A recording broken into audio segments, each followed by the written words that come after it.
केतकी शर्मा झारखंड से। ओम नमः शिवाय। गुरुदेव सादर चरण स्पर्श। गुरुदेव, पूजा घर में यंत्रों को रखने का सही विधि विधान क्या है?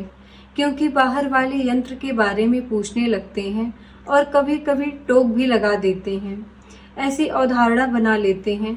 तो गुरुदेव, क्या हम भगवान को ड्रॉर के नीचे छुपा कर रख सकते हैं ताकि हमारी पूजा भी अच्छी चलती रहे और दूसरों की टोक भी ना लगे? बहुत धन्यवाद गुरुदेव।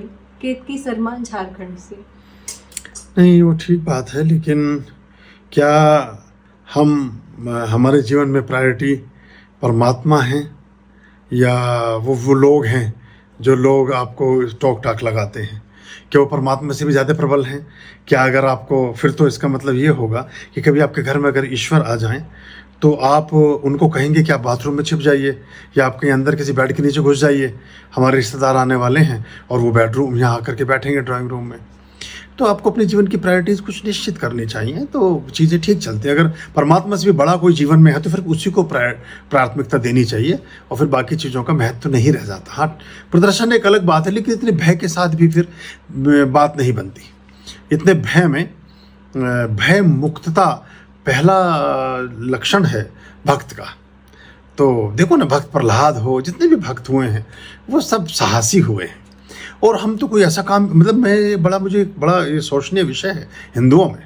आप बाकी दुनिया के लोग देखो कि वो मरने को तैयार है अपने धर्म के लिए, हम करने को तैयार नहीं। हम अपनी बात घबरा रहे हैं। हमने आसपास में ऐसी भीड़ इकट्ठी कर ली है कि उनके उपहास से, उनके मजाक से, उनकी बाकी चीज़ों से हम घबरा रहे। अरे सीना ठोक के बोले दरवाज़ा उधर है, परमात्मा इधर है। परमात्मा के साथ बैठना हो तो तू अंदर आ जा, और तुझे बाहर जाना है तो निकल, खत्म कहानी। रोज रोज का झंझट खत्म हो, रोज रोज क्या डरना है? एक ही दिन डर लो, एक ही दिन लड़ लो, फिर देखी जाएगी जो भी होगा। तो अब ऐसे छुपा छुपू के कहीं को रखोगे तो वो फिर उड़ जाएं। वो एक्चुअली आपका भाव बहुत भीरुता में छिप गया है, एक भय और एक भीरुपन में आपका भाव छिप गया है। तो वो फिर बात ना बन सकेगी कि आप दूसरी तरफ भी देखे जा रहे हैं कि कोई देख तो नहीं रहा, और जय हनुमान ज्ञान गुण सागर, फिर नजर मार ली, किसी ने देखा तो नहीं। अब ये जय हनुमान ज्ञान गुण सागर ना हो सकेगा। तो बेहतर ये हो कि आप उसे ठीक से करें और अपना ऐसे लोगों से मुक्ति ही पालें तो अच्छा है, क्योंकि ये फिर जीवन में सुख के हेतु नहीं है। ये थोड़ी देर लगती है, एक बार उनको समझा दें कि भाई मेरा यही तरीका है, मैं ऐसे ही करता या करती हूँ, वो तालमेल बैठा ले तो ठीक है, वरना नमस्ते जी, क्या रोज रोज रोज रोज का एक काम करना, चूँकि काम आप अच्छा कर रहे हैं। अब विभीषण ने यही तो किया, उन्होंने कहा जी गलत कर रहे हो तो मान जाओ, नहीं माना बोले तो चला, फिर मैं तो परमात्मा या रावण एक के साथ रहना मुझे। रावण तुम गलत रास्ते बोलो तो परमात्मा की रास्ता ठीक है। अगर ऐसा अपने जीवन में आप हिम्मत रखें और उस तरह से चलें तो फिर सब लोगों को खुश करने वाले से कोई खुश नहीं होता है। और बहुत ज़्यादा दुनिया की परवाह करने वाले आदमी बहुत कमज़ोर होते हैं व्यक्तित्व के, और कमज़ोर व्यक्तित्व परमात्मा का साक्षी नहीं हो सकता है। आध्यात्मिक व्यक्ति में प्रबल साहस चाहिए। तो ये, और फिर अगर आप सोचिए कि आप भगवान को भी अगर छिपा रहे हैं तो गुरु को तो नाम भी ना बोल सकेंगे कभी आप, जबकि होना चाहिए कि सीना पीट के आप कह सके कि ही इज़ माई मास्टर, ये मेरा गुरु है और ये मेरा परमात्मा है। अब इसके बाद तुम्हारा नंबर है, खड़ा होना हो वरना नमस्ते जी, तो आपकी बात कुछ बनती है। लेकिन अगर आप ऐसे छिपा रहे हैं चीज़ों को, मतलब इसको बहुत पॉजिटिव नोट से लेना, तो फिर बहुत सी चीज़ें नहीं, फिर जीवन में फलित नहीं होती।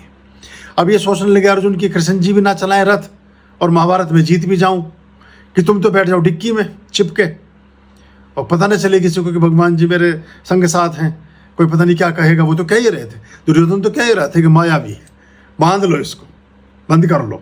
वो तो लोग ही सब समझ रहे थे। लेकिन अगर हम इतना ऐसा सोचते हैं तो फिर बात नहीं बनती।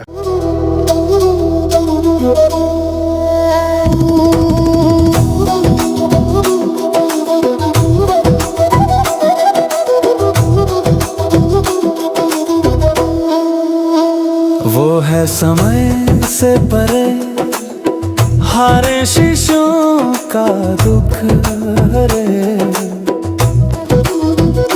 जो दे प्रेरणा शब्दों से पुष्प झड़े,